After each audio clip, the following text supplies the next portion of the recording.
Farming where water is scarce is hard. Knowing how to get water to crops without wasting or contaminating it requires knowledge. We have to move away from taking decisions, managing our climate risk based on perceptions. Now we need to move to the level where we can manage our climate risk based on evidence. The Walker Institute, based at the University of Reading, is an interdisciplinary research institute supporting the development of climate-resilient societies. Everything is a means to an end for us, and really is driven by what the local demands, needs, priorities are first, and that is what we use to interrogate our research bench.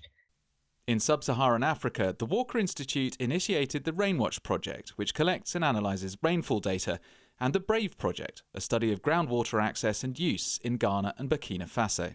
The farmer doesn't mind accepting such a load for you. And besides that, Working with local communities to better understand their priorities is integral to both projects. One method of sharing information is community radio interviews and broadcasts. This can help change behaviours and improve outcomes. I think that the work of the Walker Institute and organisations like Evidence for Development are really crucial and truly motivating. The fact that they have chosen not to stay in an ivory tower, but actually to say, what is it that people are asking for? What is it that people need in terms of knowledge, in terms of data?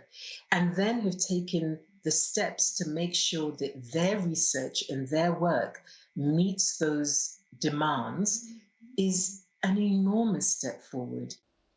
The Walker Institute recognises that the accurate collection and proper analysis of data is essential. But to have real value, this analysis needs to lead to action. If we get information right, the BRAVE project has shown this, it changes people's lives because it helps them adapt. So for me, this is really important. This could be the difference between life and death for someone. The key word in the Walker Institute approach is partnership, finding out what information would make a difference to communities in water-scarce environments, and then working with them to harvest and use that data in a meaningful way. The work is challenging, cross-border, cross-cultural, and often carried out in remote communities, which can be difficult to reach.